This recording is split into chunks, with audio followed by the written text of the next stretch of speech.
प्यारे दोस्तों, आप देख रहे हैं अपना प्यारा YouTube चैनल। अब मैं हूं मोहम्मद इरफान, झारखंड। दोस्तों, आपके सामने आज का वीडियो काफ़ी रोमांचक होने वाला है। दोस्तों, आज का वीडियो आपके सामने कई सवालों को लेकर सामने आ रहा है।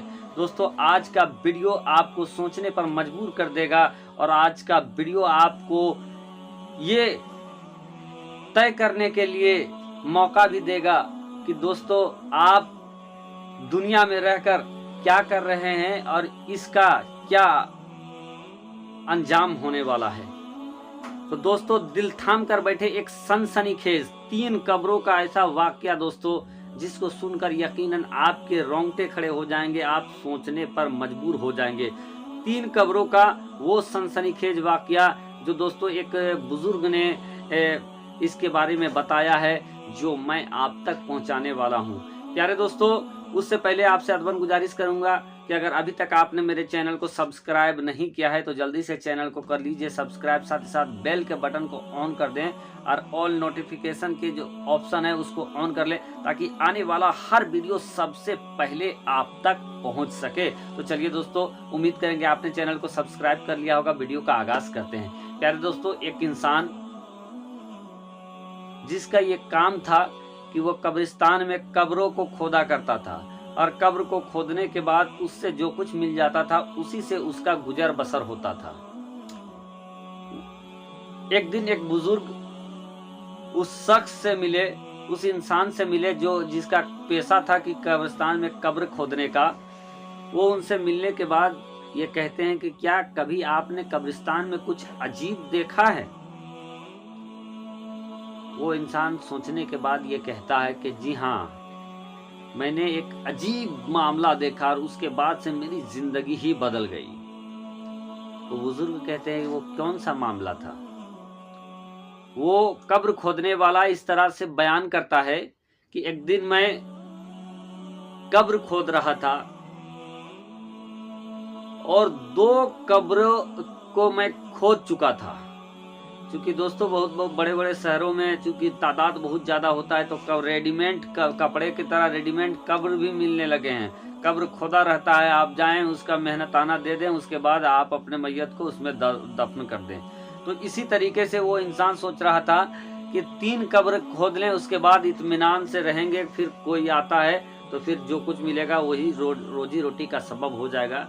उस इंसान ने 1 कब्र खोदा, दूसरा कब्र खोदा, तीसरा कब्र जब वो खोदने लगा तो उसको तीसरे कब्र से गर्मी महसूस होने लगी, तपिश महसूस होने लगी।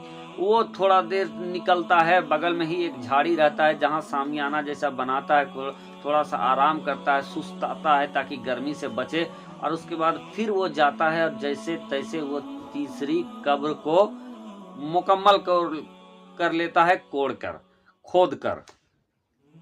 जब तीसरा कब्र खोद चुका वो इंसान जैसे तैसे, जिससे गर्मी आ रही थी, उसके बाद वो बगल में ही एक सायेदार पेड़ के सामने बैठ जाता है।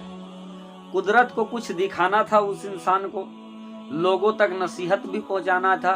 वो इंसान जब बगल में बैठ जाता है कुछ दूरी पर एक बड़े पेड़ के साये में, तो वो देखता है कि ऊपर से 2 सवारी आती है और उस सवारी में 2 फरिश्ते उतरते हैं। इंसान तो कह नहीं सकते हैं दोस्तों, पर ऊपर से आने तो फरिश्ते ही होंगे, जैसा कि उस इंसान ने देखा।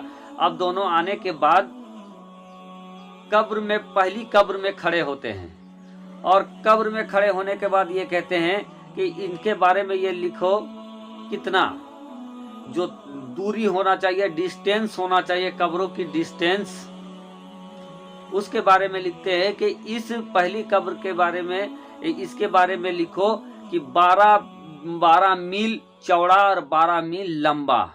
अब जो पहला कहता है तो जो दूसरा जिसके हाथ में लिखने वाला रहता है वो उसमें लिख लेता है कि फला कब्र, इसका जो दूरी होगा 12 मील चौड़ा होगा, 12 मील लंबा होगा। फिर वो दूसरी कब्र में जाते हैं और उसके बाद ये कहते हैं कि इसके बारे में लिखो। वो शख्स कहता है कि ये कौन है, कितना लिखूं? तो पहला कहता है कि इसके बारे में आप लिखिए कि हद निगाह तक, निगाह जितनी दूर तक जाए वहां तक लंबी और वहां तक चौड़ी।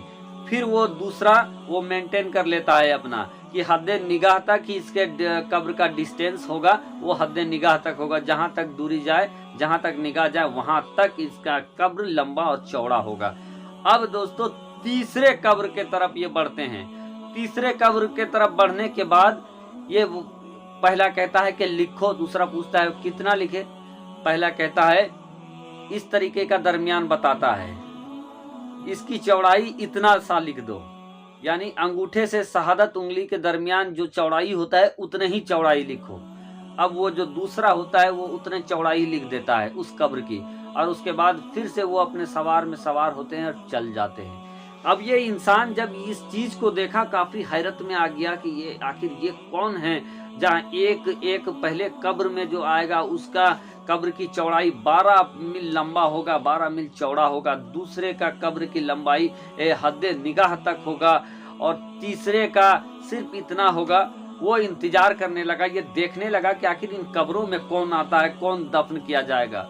कुछ देर के बाद एक जनाजा आता हुआ उसे नजर आते हैं, जिसमें बमुश्किल लगभग 8-9 लोग, सब मिलाकर 8-9 लोग रहते हैं। अब ये इंसान जब आता है उसके बाद इससे कब्र खरीदता है, पैसे देता है, और पैसे देने के बाद दफन होने वाला होता है कि एक इंसान को वो कब्र खोदने वाला इंसान बगल करता है, पूछता है आखिर ये कौन है जो इनके जनाजे में इतने कम लोग आए हैं।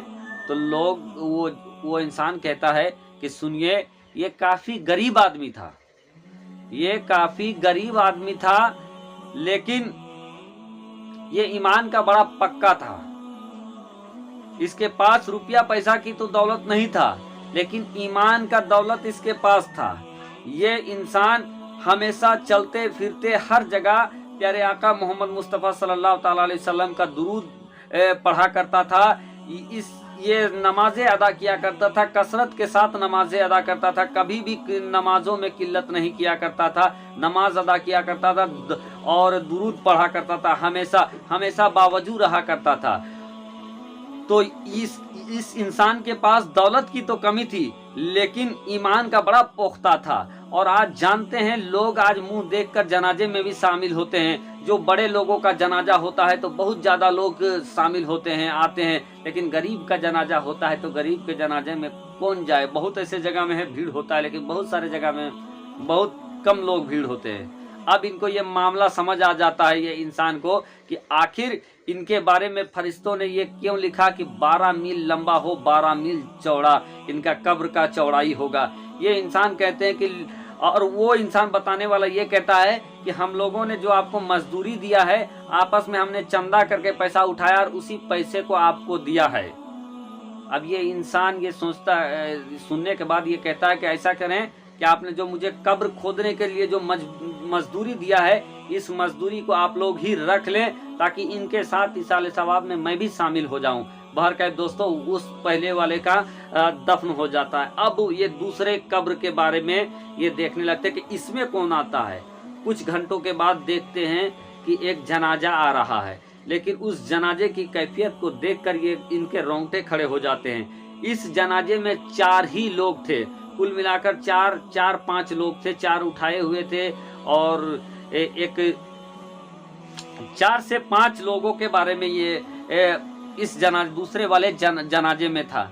अब वो आते हैं, उसके बाद इससे कब्र खरीदते हैं, पैसे इसको मेहनताना देते हैं, लेकिन उसके एक इंसान को ये इंसान फिर अलग करता है। चूंकि ये तो मामला जानता था कि किसके कब्र में क्या मामला होगा, क्योंकि इसने तो पहले देख लिया था, सुन लिया था, तो ये जानना चाहता था कि आखिर ये कौन है।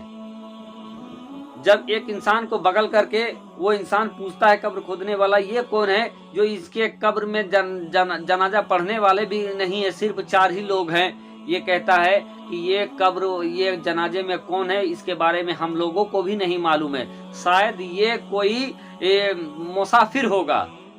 दोस्तों, ये सुनना था कि वो इंसान ये कहता है कि आपको मालूम हो या ना मालूम हो, लेकिन मुझे ये जरूर मालूम हो गया है कि इस कब्र में कौन है। इस कब्र में कोई अल्लाह का बरगुजीदा बंदा होगा, अल्लाह का कोई वली होगा, तब जाकर इनके कब्र की चौड़ाई को हद्दे निगाह तक रखा गया है। बाहर के उस कब्र खोदने वाले ने उस इंसान को भी उस कब्र का जो मेहनताना था वापस कर देता है। अब वो दोस्तों थोड़ी देर के बाद ये आता है कि तीसरे कब्र में कौन आएगा।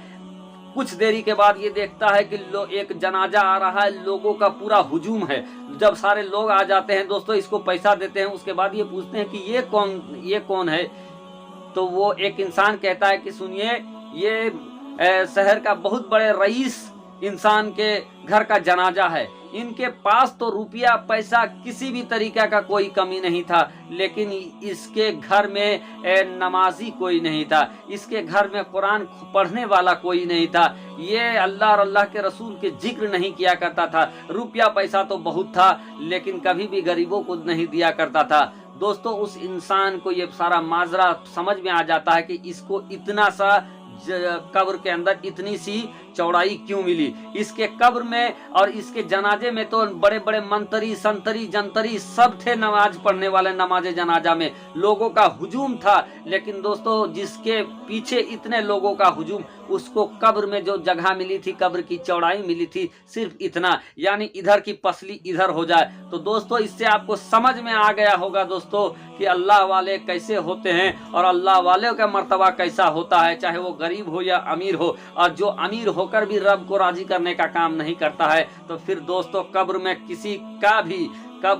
किसी का भी सिफारिश चलने वाला नहीं है। अगर आपने अल्लाह और अल्लाह के रसूल को राजी नहीं किया है तो आपका हस्र इससे बहुत दूर तक क्लियर हो गया होगा। दोस्तों ये वीडियो आपको कैसा लगा, उम्मीद करेंगे दोस्तों जब तक आप दुनिया में रहेंगे अपने कब्र और आखिरत के बारे में जरूर सोचेंगे दोस्तों, क्योंकि आखिरत के मंजिलों में कब्र एक ऐसी मंजिल है जो जहां आपका बेड़ा पार लग गया तो फिर समझिए कि मौज ही मौज है, ऐसी चलिए दोस्तों इसी के साथ वीडियो को यहीं पर खत्म करते हैं। शुक्रिया, आदाब।